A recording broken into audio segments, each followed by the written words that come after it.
नमस्कार दोस्तों, आज सावन का लास्ट सोमवार है और आज हम आपको महाकालेश्वर ज्योतिर्लिंग की कथा सुनाने जा रहे हैं, जो कि हमें श्रावण मास में ज़रूर सुननी चाहिए।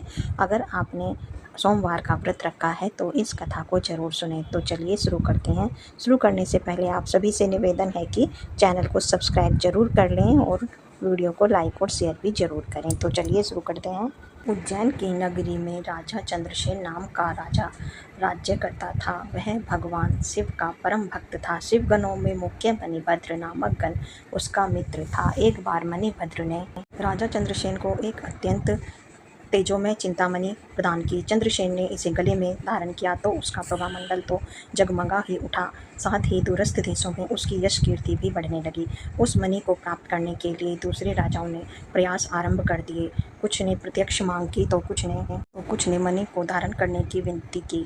क्योंकि वह राजा की अत्यंत प्रिय वस्तु थी, अतः राजा ने वह मणि किसी को नहीं दी, जिस कारण उनके अनन्य दुश्मन बन गए।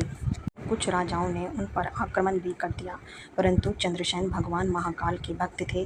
वो नित्य भगवान शिव की भक्ति करते थे, तो वो उनकी शरण में जाकर ध्यान मग्न हो गए। जब चंद्रसेन भगवान शिव की पूजा कर रहे थे, तब वहाँ एक गोपी अपने बेटे को लेकर आई। भगवान शिव के दर्शन करने के लिए उस बालक की उम्र 5 वर्ष थी और गोपी विधवा थी। राजा चंद्रसेन को ध्यान मग्न देखकर बालक भी शिव की पूजा हेतु प्रेरित हुआ और वह भी शिव की पूजा करने लगा। उस बालक के पास शिवलिंग तो था नहीं पूजा करने के लिए, तो वो कहीं से एक पाषाण ले आया। पाषाण यानी पत्थर का टुकड़ा, और उसे अपने एकांत स्थल में रखकर वह भक्ति भाव से शिवलिंग की पूजा करने लगा। कुछ देर पश्चात उसकी माता ने उसे भोजन के लिए आवाज़ लगाई, किंतु वह नहीं आया और उसने फिर से बुलाया तो वह फिर भी नहीं आया।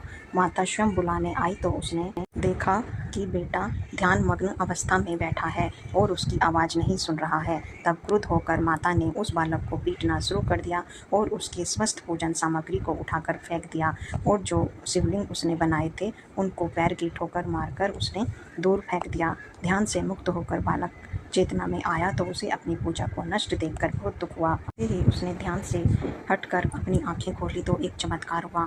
भगवान शिव धरती फाड़कर जमीन से प्रकट हुए और वहाँ पर एक सुंदर मंदिर निर्मित हो गया। मंदिर के मध्य में दिव्य शिवलिंग विराजमान था एवं बालक द्वारा सुसज्जित पूजा यूं की त्यों थी। उसकी माता की तंद्रा भंग हुई तो वह भी आश्चर्यचकित रह गई। राजा चंद्रसेन को जब शिव जी की अनन्य कृपा की घटना का पता चला तो वह भी उस शिव भक्त बालक से मिलने पहुंचे। अन्य राजा को जो मणि हेतु युद्ध पर उतारू थे वे भी पहुंचे। सभी ने राजा चंद्रसेन से अपने अपराध की क्षमा मांगी और सब मिलकर भगवान की पूजा अर्चना करने लगे।